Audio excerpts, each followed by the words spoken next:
민주당 대권주자인 이재명, 이낙연 후보가 나란히 정책 행보에 나선 가운데 캠프 사이의 장외 공방은 계속 이어지고 있습니다. 국민의힘 윤석열, 최재형 후보는 캠프 인선 작업에 이어서 정책 강화에 집중하고 있습니다.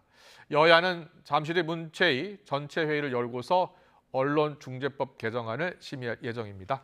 자, 징벌적 손해배상 제도 등이 쟁점이 될 것으로 보이는데 취재기자 연결해 자세히 알아보겠습니다. 김태민 기자. 네, 국회입니다.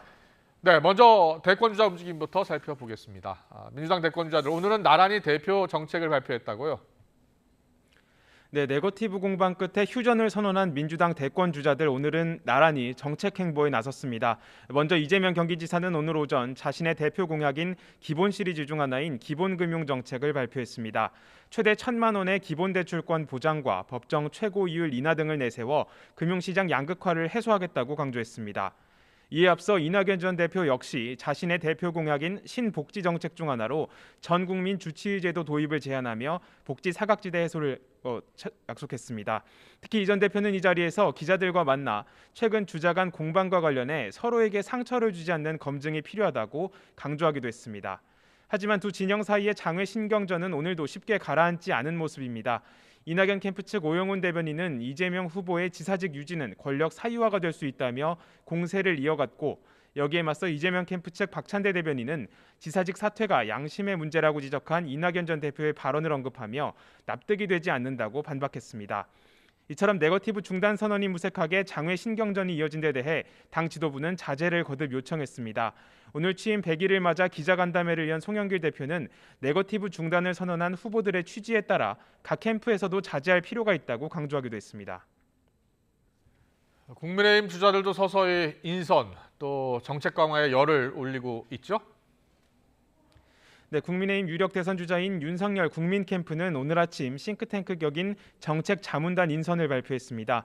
문재인 정부에서 북핵 문제를 총괄했던 이도훈 전 한반도 평화교섭본부장을 비롯한 관료 출신과 교수 등 42명이 포함됐습니다.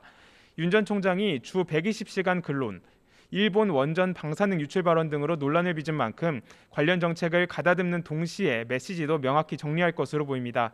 다만 윤 전 총장 본인은 코로나19 음성 판정 이후에도 일정 기간 외부 일정을 자제하고 있습니다. 최재형 전 감사원장도 정책 준비가 덜 됐다는 비판을 의식한 듯 SNS를 통해 시장 친화적인 부동산 정책 메시지를 발표하며 정책 행보를 강화하는 모양새입니다. 최 전 원장은 민간 주도로 주택 공급을 대폭 늘리고 1주택자의 보유세와 양도소득세를 낮춰야 한다며 나름의 해법을 제시했습니다. 기존의 국민의힘 당내 주자들도 본격적으로 보폭을 넓히고 있습니다. 홍준표 의원은 공동선대위원장에 정책통으로 꼽히는 백용호 전 이명박 청와대 정책실장을 영입하고 경남지사 시절 함께 일했지만 다른 캠프로 간 인사들을 우회적으로 비판했습니다. 어제 현역 국회의원 8명을 포함해 1차 캠프 인선을 발표한 유승민 전 의원은 부산으로 가 박형준 시장을 만나고 기자간담회를 여는 등 지방 행보를 이어갔습니다. 원팀을 강조해온 원희룡 제주지사는 당 행사 참여를 불편해했던 윤석열 캠프 인사들을 향해 윤석열 전 총장의 공정 가치를 무너뜨리는 엑스맨이라면서 본격적인 비판 행보에 가세했습니다.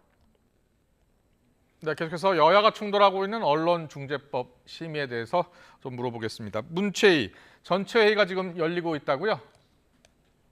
네, 그렇습니다. 여야는 오늘 오후 2시부터 문체위 전체 회의를 열고 언론중재법 개정안을 심의하고 있습니다. 언론중재법 개정안은 지난달 27일 야당의 반대 속에 문체위 법안 소위를 통과했는데요.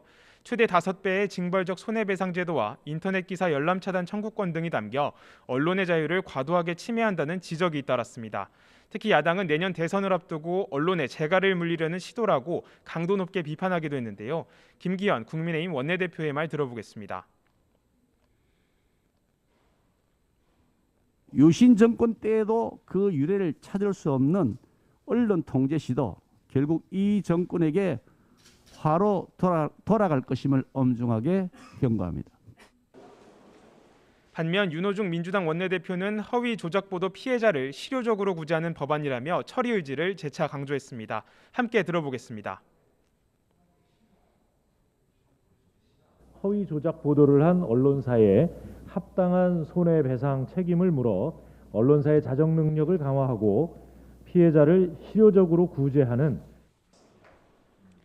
이처럼 오늘 문체위 전체 회의는 이런 쟁점을 두고 여야 간 공방과 진통이 이어지고 있는데요. 국민의힘은 국내 6개 언론단체는 물론 시민단체까지 모두 우려를 나타내는 법안을 왜 서둘러 강행 처리하려는지 이해가 가지 않는다고 지적하면서 언론의 권력감시 기능 약화를 우려했습니다. 이 밖에 정의당 역시 의원총회를 거쳐 권력 비판 보도 위축을 우려한다며 언론중재법 처리 반대를 당론으로 채택했습니다. 반면 민주당은 오는 25일 본회의 법안 통과를 목표로 처리 강행 의지를 굽히지 않고 있습니다. 일단 오늘은 야당이 안건 조정 신청을 예고한 만큼 당장 의결 절차가 진행되진 않을 것으로 보이는 가운데 앞으로의 논의 결과가 주목되고 있습니다. 지금까지 국회에서 YTN 김태민입니다.